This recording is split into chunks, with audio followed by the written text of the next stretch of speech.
अस्सलाम वालेकुम। Korean language की तैयारी कैसे करें? ऑनलाइन ज़ूम पे क्लासेस लें या यूट्यूब से पढ़ें या फिज़िकल क्लासेस लें? ये आजकल बहुत ट्रेंडिंग में क्वेश्चन चल रहा है, तो इसका एक ही जवाब है कि आपको कोरियन लैंग्वेज की जो बेसिक कॉन्सोनेंट्स और वॉवल्स हैं उनको समझने के लिए और उनको जो है याद करने के लिए आपको कोरियन जो एकेडमीज़ हैं उनमें जाना पड़ेगा। अब रीज़न ये है कि एकेडमी कौन सी अच्छी है और कौन सी नहीं। देखें कि रावलपिंडी में काफ़ी सारी एकेडमीज़ हैं, लेकिन कुछ एकेडमीज़ ऐसी हैं कि आपको ऐसी ऐसी ऑफ़र करते हैं कि आप जो है शुरू में जो है आप पज़ल हो जाते हैं। जैसे कि एक कह देता है कि आपको जो है कोरिया जाते तक, यानी कि कोरिया पहुंचने तक आपको हेल्प दी जाती है, आपको पढ़ाया जाता है।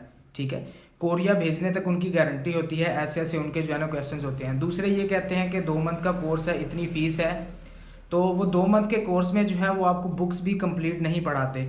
उन्होंने स्पेसिफिक बुक्स जो हैं दी हुई हैं, आपको पढ़ने के लिए स्पेसिफिक बनाई हुई हैं, जो आपके किसी काम नहीं आती। फिर आपको उनका कोई एडवांस कोर्स भी होता है, वो लेना पड़ता है, जिसमें आपको 960 जो है उसकी रीडिंग की और लिसनिंग की जो है आपको जो है ना बुक्स प्रोवाइड की जाती हैं। अदरवाइज़ कोई भी आपको जो बुक है वो पूरी नहीं प्रोवाइड की जाती। तो इन लोगों से बचें और एकेडमी जो है कोई अथेंटिक देखें। जैसे कि यूट्यूब पे एक चैनल भी है कोरियन पेन के नाम से, आप उनसे भी पढ़ सकते हैं। आप उनसे जूम क्लासेस भी ले सकते हैं। आप उनके उनके यूट्यूब चैनल से भी अच्छा खासा पढ़ सकते हैं।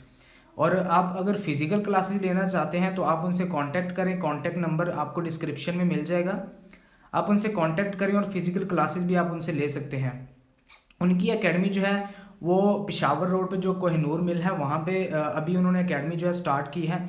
तो आप वहाँ पे जाएं, उनसे तैयारी करें और अच्छे नंबरों से कोरियन टेस्ट पास करें। इसके अलावा अगर आप किसी और एकेडमी में जाते हैं तो आपके लिए कोई रिस्की हो सकता है, क्योंकि मैंने आपको बता दिया है कि बड़े बड़े ख्वाब दिखाते हैं लेकिन करते कुछ भी नहीं है। ठीक है, तो ये थी आज की हमारी वीडियो। मिलते हैं नेक्स्ट वीडियो में, तब तक के लिए अल्लाह हाफिज़।